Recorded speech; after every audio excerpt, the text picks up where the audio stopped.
भिटाई दीवाई असुल उहा है जेका शाह लतीफ़ जंहिं राग जो बुनियाद रखियो रिक्शा ते तंबूरे में पंजनि तारुनि जो इस्तेमालु करे ऐं उन में जेको उहो जेको राग आहे जेको दरगाह ते पेश थिए थो जेके फ़क़ीर ॻाइनि था उहो हिकिड़ो मुकमिल ईअं निज़ाम आहे जेको उन वक़्तु राइज हो या हिन वक़्तु राइज आहे। उहो ज़िक्र जो राग आहे, इस्तग़राक़ जो राग आहे। उहो जेके फ़क़ीर ॻाइनि था उहो असां कोन ॻाए सघंदासीं। उन शाह जी वाईअ जे अॻिते जेको सफ़र कयो जंहिंसां वॾा रागी हुया उन भिटाई जे वाईअ जे म्यूज़िक वारे पासे खे थोरो ईअं सोलो कयो त जीअं आम ॿुधंदड़ जेको आहे उन मां वधीक फ़न जो ऐं फ़िक्र जो हासिलु करे सघे। त असांजा जेके वॾा आर्टिस्ट थी गुज़रिया आहिनि उन्हनि जी अगरि फ़क़ीर शाह जे वाईअ खे पंहिंजे अंदाज़ सां पेश कयो ईअं जेका मूं वाई ॻाई उहो अंदाज़ मां बि रिपीट कोन कंदुसि। उहा नियाज़ हुसैन जी शायदि कंपोज़िशन हुई ऐं असांजे ज़ुल्फ़िकार अली नज़र हुसैन जी ॻाल्हि हुई।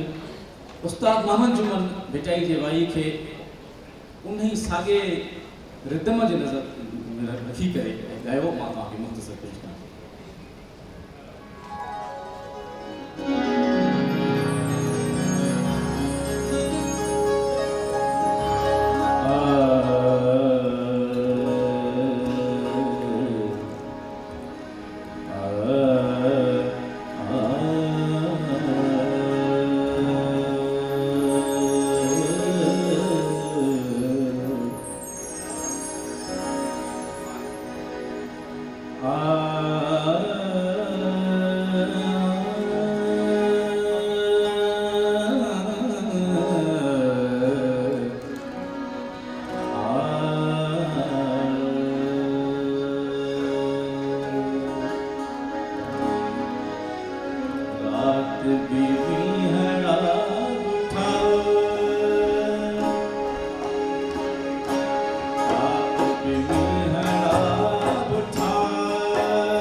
असां वटि सिंधी राग में हिकिड़ी सिंफ़ आहे काफ़ी।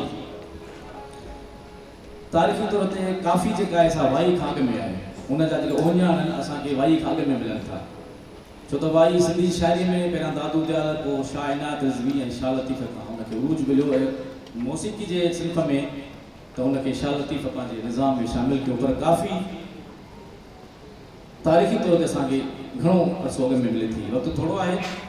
सिंधी आम असां वटि सिंपल काफ़ी क्लासिकल काफ़ी भी आहे, पर आम फ़क़ीर जेके सिंधी काफ़ीअ में फिटाई खे जिन पेश कयो आहे उहो मां थोरो आॻु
असांजी आम सिंधी काफ़ीअ खां पोइ रेडियो ऐं टीवी जे दौर अचण खां पोइ असांजा तमामु वॾा आर्टिस्ट पैदा थिया जिन शाह लतीफ़ खे पंहिंजनि कंपोज़िशन्स में पेश कयो ऐं पोइ हुन में हुननि पंहिंजे कमाल जी रागदारी में शामिलु कई ऐं ईअं चई सघे थो त उहो काफ़ी जो थोरो अॻिते क़दम हुयो, अॻिते असर हुई, जिन में उस्ताद मोहम्मद जुमन, उस्ताद मंज़ूर अली ख़ान, उस्ताद सीगर अली सलीम, उस्ताद अरबाब खान खोसो, उस्ताद गुलज़ार अली ख़ान, उस्ताद खुर्शीद अली ख़ान, इवन बाबा आशिक़ अली ख़ान जेका मिटाई जी काफ़ी ॻाई, जादू लायो जीअं में उहो क्लासिकल ठेठ क्लासिकल काफ़ी जो अंदाज़ हुयो।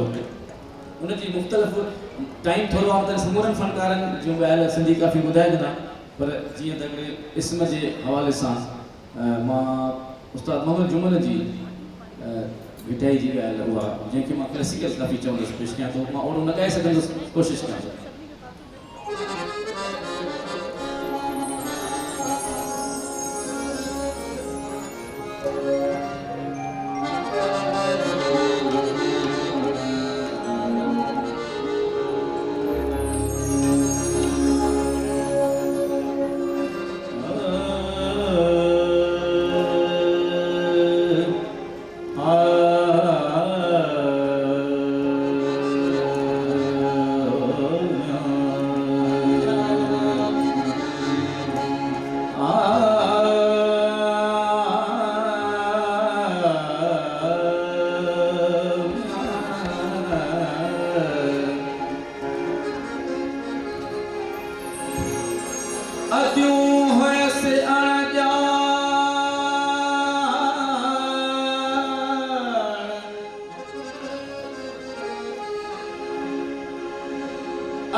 शाह साईं खे ॻाइण जो हिकिड़ो अंदाज़ असांजे भक्ति अंदाज़ जो आहे जेके असांजा कुंवर भगत शाह खे ॻायो, मोहन भगत शाह खे ॻायो, उनजो थोरो मुख़्तसिर ॿुधाई कई।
शहर खंभोर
जो